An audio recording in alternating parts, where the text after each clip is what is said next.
नमस्कार दोस्तों, स्वागत है आप सभी का बिहार समाचार में। आइए आज बिहार के 15 बड़ी खबरों को जानते हैं। तो फटाफट से सभी कमेंट बॉक्स में ये जरूर बताएं कि आप बिहार के किस जिले में रहते हैं, और साथ ही आपके मन में अगर कोई भी सवाल हो तो आप हमें कमेंट बॉक्स में ज़रूर पूछें और अपने तरफ से एक प्यारा लाइक इस वीडियो को ज़रूर कर दें। आज की सबसे पहले खबर, पटना में छठ को लेकर जिला प्रशासन की गाइडलाइन जारी। अर्घ देकर डुबके न लगाएं, बुखार से ग्रस्त बुजुर्ग और बच्चों को छठ घाट न लाएं। जी हां, छठ पूजा को लेकर जिला प्रशासन ने सुझाव के साथ कुछ गाइडलाइन जारी की है। छठ करने वालों को अर्घ देने के दौरान डुबके नहीं लगाने को कहा गया है। अगर बुखार है तो भी घर से घाट तक नहीं जाने की सलाह दी गई है। इसके साथ ही सबसे बड़ी सलाह यह दी गई है कि खतरा कोरोना का है, इस कारण से घर पर ही छठ मनाएं। स्वास्थ्य विभाग ने छठ पर्व के दौरान बुखार से ग्रस्त व्यक्ति, 60 साल से ऊपर के व्यक्ति, 10 साल से कम उम्र के बच्चे एवं अन्य गंभीर बीमारियों से ग्रस्त व्यक्तियों को छठ घाटों पर नहीं जाने की सलाह दी गई है। छठ व्रत के दौरान प्रत्येक व्यक्ति को मास्क का प्रयोग करने तथा 2 गज की दूरी का अनिवार्य रूप से पालन करने की भी सलाह दी गई है। कौन बनेगा बिहार मुख्यमंत्री? बिहार में नई सरकार के गठन को लेकर एनडीए की अहम बैठक आज। बिहार में नई सरकार के गठन को लेकर बिहार में एनडीए के चारों घटक दल जदयू, भाजपा, हम और वीआईपी के विधानमंडल दल की बैठक 15 नवंबर यानी कि आज होनी है, जिसमें नेता का चयन होगा। शुक्रवार को राजधानी पटना में एक अन्य मार्ग स्थित चारों दलों की बैठक के बाद मुख्यमंत्री नीतीश कुमार ने खुद एनडीए के इस बैठक की जानकारी मीडिया को दी थी। नीतीश ने बताया कि 15 नवंबर को दोपहर 12:30 बजे से एनडीए के चारों दलों के विधानमंडल दल की संयुक्त बैठक होगी। इसमें एनडीए विधानमंडल दल के नेता का चुनाव होगा। साथ ही सरकार गठन को लेकर सारे निर्णय इसी बैठक में लिए जाएंगे। वहीं आपको बता दें कि रविवार को एनडीए विधायक दल की संयुक्त बैठक के पूर्व चारों घटक दल जदयू, भाजपा, हम और वीआईपी के विधायक दलों की अपनी अपनी बैठक होगी। इस बैठक में ये दल एनडीए के चुने जाने वाले नेता के नाम पर चर्चा करेंगे। साथ ही उनके नेतृत्व में सरकार गठन के लिए राज्यपाल को सौंपा जाने वाला पत्र भी तैयार करेंगे। साथ ही आपको बता दें कि 16 नवंबर को शपथ ग्रहण समारोह भी आयोजित हो सकता है। राजभवन इसकी तैयारी में इस तरह जुटा है कि शॉर्ट नोटिस पर भी शपथ ग्रहण हो सके। बिहार ने बेईमानी से महागठबंधन को हराया। बिहार चुनाव पर अखिलेश यादव ने जताया। बिहार के चुनाव रिजल्ट के बाद सरकार गठन के हलचल तेज है। वहीं रिजल्ट को लेकर एनडीए पर लगातार हमले हो रहे हैं। महागठबंधन विधायक दल के नेता तेजस्वी यादव ने एनडीए और आयोग पर चुनाव हारने के आरोप मढ़े थे। दूसरी तरफ उत्तर प्रदेश में भी हलचल बढ़ गई है। सपा सुप्रीमो अखिलेश यादव ने भी एनडीए पर तंज कसते हुए चुनाव को जनता से धोखा बताया है। अखिलेश यादव ने बिहार चुनाव रिजल्ट पर प्रतिक्रिया दी। उन्होंने कहा, बिहार की जनता ने महागठबंधन को समर्थन दिया। पूरा समर्थन जनता का उनके साथ था। सीटें भी लड़े। इतना बड़ा धोखा लोकतंत्र में किसी के साथ नहीं हुआ होगा जितना बड़ा धोखा भाजपा ने वहां के लोगों के साथ किया है और महागठबंधन को बेईमानी से हराया है। नए मंत्रिमंडल का गठन, सुशील मोदी समेत बीजेपी के ज्यादातर मंत्रियों का पत्ता कट सकता है। बीजेपी सूत्रों से मिल रही है बड़ी खबर। जी हां, बिहार में बनने वाली नई सरकार में डिप्टी सीएम सुशील कुमार मोदी समेत बीजेपी कोटे के ज्यादातर मौजूदा मंत्रियों का पत्ता कट सकता है। बीजेपी सूत्रों से ऐसी खबर मिल रही है। बीजेपी इस दफे युवा चेहरों को ज्यादा मौका देने जा रही है। बीजेपी सूत्रों से मिल रही बड़ी खबर के मुताबिक सुशील मोदी का पत्ता साफ हो सकता है। बीजेपी मुख्यालय में ये चर्चा गर्म है कि सुशील मोदी इस दफे नीतीश सरकार में डिप्टी सीएम नहीं बनेंगे। उन्हें ये जिम्मेदारी दी गई है कि वे डिप्टी सीएम पद के लिए कोई नया नाम सुझाए। वहीं अगली बड़ी खबर, सुशील मोदी की जगह कामेश्वर चौपाल हो सकते हैं बिहार का अगला डिप्टी सीएम। सियासी गलियारे में चर्चा तेज। बिहार में नई सरकार का गठन होना है। यह गठन 29 नवंबर के पहले होना तय है। एनडीए को बहुमत मिला है। मुख्यमंत्री पद के लिए नीतीश कुमार भी तय हो गए, लेकिन सवाल उप मुख्यमंत्री को लेकर उठने लगा है। निवर्तमान उप मुख्यमंत्री सुशील कुमार मोदी हैं। सुशील मोदी नीतीश कुमार के पहले कार्यकाल से लगातार डिप्टी सीएम बने हुए हैं। बीच में 2015 में महागठबंधन की सरकार आई तो वे नेता प्रतिपक्ष बने, लेकिन महागठबंधन की सरकार 1.5 साल भी नहीं टिक पाई। बिहार में फिर से एनडीए की सरकार बन गई। मुख्यमंत्री की कुर्सी पर नीतीश कुमार आ गए तो उप मुख्यमंत्री कुर्सी पर फिर से सुशील मोदी काबिज हो गए, लेकिन इस बार बिहार के सियासी गलियारे में सुशील मोदी की जगह कामेश्वर चौपाल ने लगा है। सूत्रों की माने तो बीजेपी उन्हें अहम जिम्मेवारी सौंपने वाली है। कहा तो यह भी जा रहा है कि बीजेपी उन्हें उप मुख्यमंत्री की कुर्सी देने वाली है। हालांकि इस पर अभी अधिकृत रूप से कोई भी नेता बयान देने को तैयार नहीं है। वहीं कामेश्वर चौपाल का कहना है कि मैं पार्टी का सिपाही हूं, इस नाते मुझे जो भी जिम्मेदारी पार्टी देगी उसका मैं समर्पित होकर निर्वाह करूंगा। आरजेडी के खिलाफ हमलावर हुई जेडीयू। कहा तेजस्वी संपत्ति की हेराफेरी को जा रहे हैं धन्यवाद यात्रा पर। बिहार विधान परिषद के लिए पटना स्नातक निर्वाचन क्षेत्र से चुनाव जीतने के बाद जदयू मुख्यालय में नीरज कुमार ने विपक्ष के नेता तेजस्वी यादव पर निशाना साधा। उनकी प्रस्तावित धन्यवाद यात्रा का मकसद संपत्ति की हेराफेरी बताया। उन्होंने पूछा कि किस बात के लिए तेजस्वी धन्यवाद यात्रा पर जा रहे हैं। आरोप लगाया कि हर चुनाव में राजद में संपत्ति और जमीन लिखवाने की परंपरा है। पूछा कि क्या तेजस्वी फिर से जमीन लिखवाने जा रहे हैं, दाखिल खारिज कराने की तैयारी है क्या? अगर ऐसा करने जा रहे हैं तो सचेत रहे। झारखंड के सीएम हेमंत सोरेन बोले बिहार में एनडीए हार गई। झारखंड के मुख्यमंत्री हेमंत सोरेन ने शुक्रवार को कहा कि एनडीए बिहार में जीतकर भी हार गई। वर्ष 2017 के बाद भाजपा कभी भी अपने बलबूते पर सरकार नहीं बना पाई है।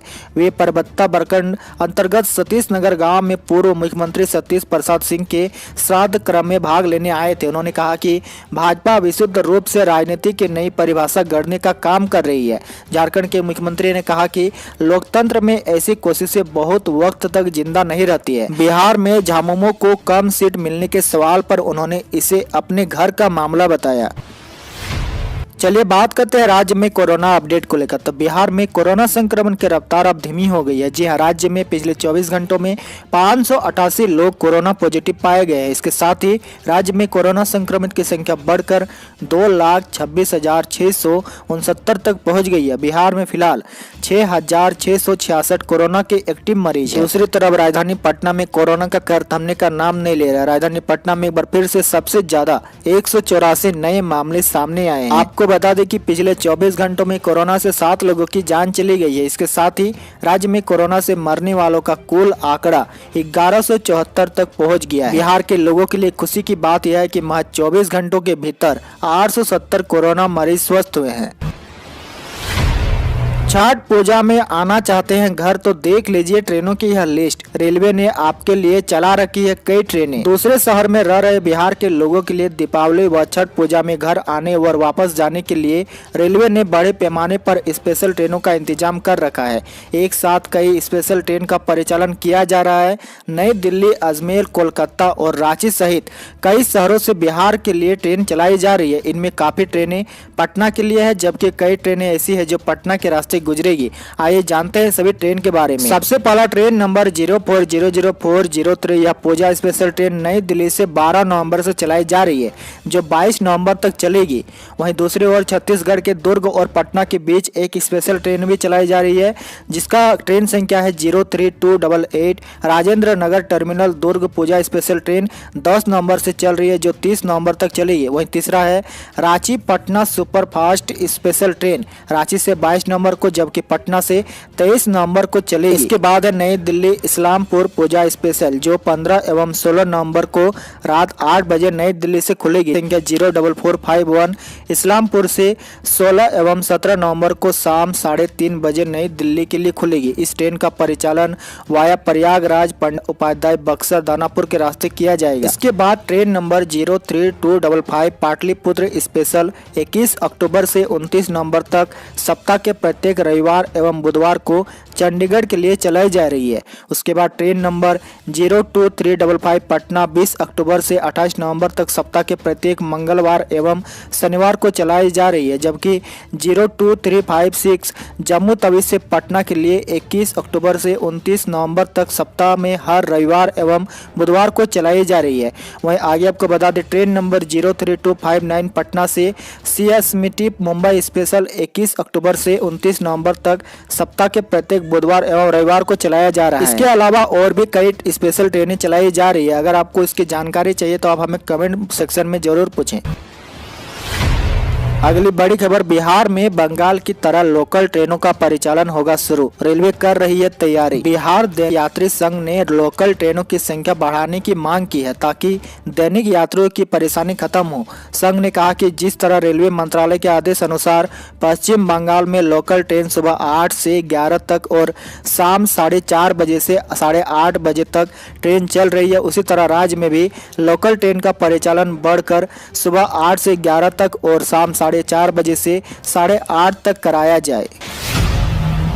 90,763 प्रारंभिक शिक्षकों की बहाली के लिए अंतिम मेरिट लिस्ट 9 दिसंबर तक होगी तैयार। जी हां, 90,763 प्रारंभिक शिक्षकों की बहाली के लिए फाइनल मेगा सूची 9 दिसंबर तक प्रकाशित होगी। इस संबंध में सभी जिलों को डीएलएड और बीएड अभ्यर्थियों की फाइनल सूची 9 दिसंबर तक प्रकाशित करने का निर्देश दिया गया है। इसके लिए प्राथमिक शिक्षा निदेशक डॉक्टर रंजीत कुमार सिंह ने शुक्रवार को सभी डीओ और डीपीओ को पत्र भी भेज दिया गया है। कहा गया है कि 28 नवंबर तक पंचायती राज और नगर निकाय की नियोजन इकाइयों की मेगा सूची जिले के एनआईसी की वेबसाइट पर प्रकाशित करा जाए। 5 दिसंबर तक अभ्यर्थियों से आपत्ति लेना है। 9 दिसंबर तक फाइनल सूची प्रकाशित करने के लिए कहा गया है। आपको बता दें कि कक्षा 6 से 8 तक शिक्षक अभ्यर्थियों की मेगा सूची 25 नवंबर तक जिला एनआईसी पोर्टल पर अपलोड करना है। अगली बड़ी खबर, बिहार बोर्ड मैट्रिक और इंटर परीक्षा के पहले अतिक्रमण मुक्त होंगे स्कूल। जी हां, बिहार बोर्ड मैट्रिक और इंटर परीक्षा के पहले स्कूलों को अतिक्रमण मुक्त किया जाएगा। पटना जिला अंतर्गत ऐसे स्कूलों को चिन्हित किया जा रहा है जहां पर स्कूल परिसर अतिक्रमित है। पटना जिला शिक्षा कार्यालय की माने तो बोर्ड परीक्षा के पहले सभी स्कूलों को सैनिटाइज किया जाएगा। इसके लिए छठ महापर्व के बाद स्कूल के प्रबंध समिति की बैठक आयोजित की जाएगी। मालूम हो कि स्कूल की प्रबंध समिति ही सभी निर्णय लेती है। तेजस्वी की टास्क फोर्स, बाहुबली अनंत सिंह और रितलाल यादव को तेजस्वी ने लगाया महागठबंधन सरकार के जुगाड़ में। बिहार विधानसभा चुनाव में नतीजों के बाद बहुमत से पीछे रहने के बावजूद महागठबंधन सरकार बनाने की कोशिश में जुटी हुई है और जेल में बंद बाहुबली अनंत सिंह के साथ अपराध से राजनीति में आकर पहली बार दानापुर से एमएलए बने रितलाल यादव को बड़ी जिम्मेदारी दी गई है। तेजस्वी ने महागठबंधन सरकार के जुगाड़ के लिए जो टास्क फोर्स बनाई है उसमें मनी और पॉलिटिक्स के हिसाब से भी काम दिया गया है। तीनों तरह के लोग इस मुहिम में जुट गए हैं। विरोधी दल से लेकर निर्दलीयों को भी साधने के लिए तेजस्वी ने अपने इन सेनापतियों को टास्क सौंप दिया है। इन्हें सब कुछ पक्का कर राजद प्रवक्ता से समन्वय करना है। वहीं गुरुवार को राजद के विधायक दल की बैठक में तेजस्वी यादव ने साफ कर दिया है कि एनडीए सरकार ज्यादा दिनों तक नहीं चलने वाली है। ऐसे में तेजस्वी यादव की ये गुप्त टीम ऑपरेशन में लग चुकी है। अगली बड़ी खबर, कोरोना वैक्सीन पर बड़ी खुशखबरी है। जी हां, अगले महीने भारत को 10 करोड़ डोज मिलने वाला है। दिसंबर से ही टीकाकरण स्टार्ट हो जाएगा। कोरोना वायरस के खिलाफ जंग के बीच भारत के लिए दिवाली से ठीक पहले बड़ी खुशखबरी आई है। दुनिया के सबसे बड़ी वैक्सीन निर्माता कंपनी दिसंबर तक भारत को एस्ट्राजेनेका वीएलसी कोविड-19 टीके के 10 करोड़ डोज भारत को उपलब्ध कराने की तैयारी में है। इसके साथ ही भारत में कोरोना टीकाकरण की शुरुआत हो सकती है। कंपनी के सीईओ आदर पूनावाला ने कहा कि यदि फाइनल स्टेज ट्रायल के डेटा में यह वैक्सीन प्रभावी पाई जाती है तो serum institute of India limited को आपातकालीन मंजूरी मिल सकती है। सीरम इंस्टीट्यूट ने एस्ट्राजेनेका के साथ कम से कम 1 अरब डोज तैयार करने का समझौता किया है।